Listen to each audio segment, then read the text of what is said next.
जी, मैं भी यहाँ पे जो है अपना इंटरव्यू देने आया था। यहाँ पे पहले दिन ये पहली बात, इनके सेवा योजन साइट पे कुछ डिटेल नहीं दिख रही थी कि कौन कौन कंपनियाँ आने वाली है। मैं खोलता हूँ सेवा योजन साइट तो मुझे लगता है दुनिया की सबसे सीक्रेट साइट है ये, आईबी की साइट खोलता हूँ ऐसा लगता है।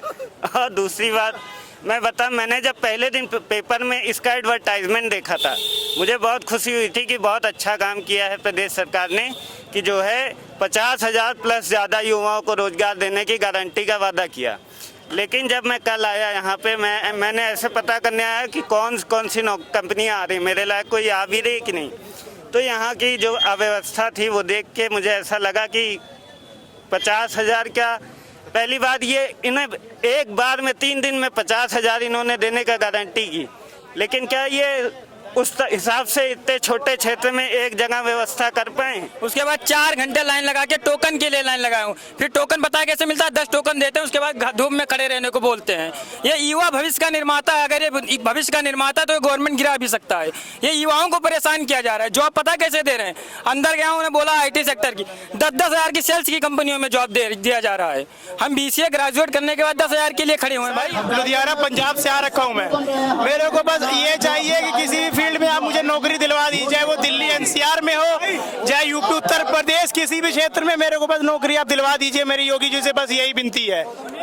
उतने नौकरी के ही लिए हम उतना दूर पंजाब से आए हैं, और कभी हमें उधर बोला जा रहा है जाओ, कभी इधर बोला जा रहा है जाओ। यहाँ पे हमको लगता है कि लगभग 10,000 बच्चों के साथ फ्रॉड का काम किया गया है। ना यहाँ पे आने के बाद कोई तरीका दिखा कि जैसे होता है वैसा कुछ नहीं दिखा, ना किसी का रजिस्ट्रेशन था।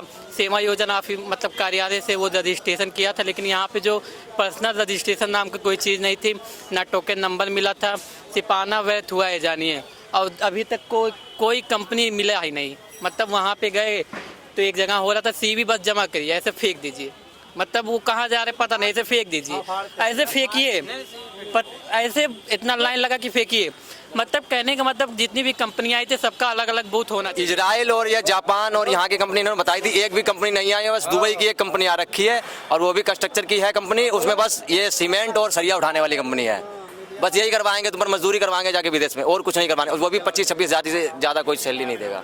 अपेक्षाएं तो बहुत थी, पर वो अपेक्षाओं के अनुसार कुछ नहीं है। यहाँ पर सब कुछ सिर्फ कागजी कार्रवाई की गई है, सिर्फ आंकड़ों को तैयार करने के लिए, जिसको हम बाद में प्रिंट करके अखबारों में और वेबसाइटों पर, सरकारी वेबसाइटों उन पर डाल सकें और इनको दिखा सकें, और कुछ नहीं है। यहाँ पर लोगों को बगल बनाया जा रहा है, दूर दूर से लोग आ रहे हैं।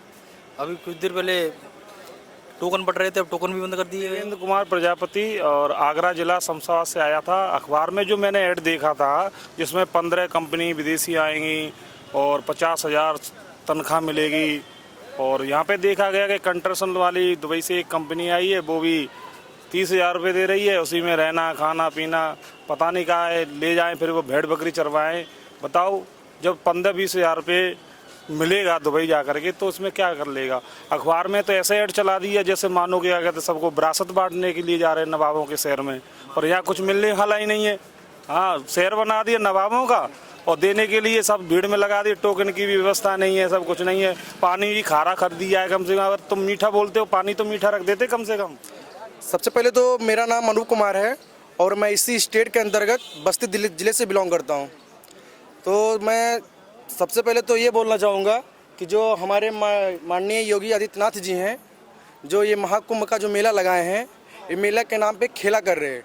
और जो हम लोगों को बताया गया था, और हम लोग सोशल मीडिया के थ्रू और कुछ वीडियो के थ्रू हम लोग देखे थे कि यूरोप कंट्री की कुछ वैकेंसियाँ और दुबई की कुछ वैकेंसियाँ आ रही हैं, जिसके लिए हम लोगों को रोज़गार मिलेगा। और हम लोग उसी उम्मीद लगा के आए थे, और यहाँ आने के बाद हम लोगों को पता चला कि ओनली दुबई की कंपनियाँ आई हैं, बाकी यूरोप की कोई भी यूरोप की कंपनियाँ नहीं आई हैं।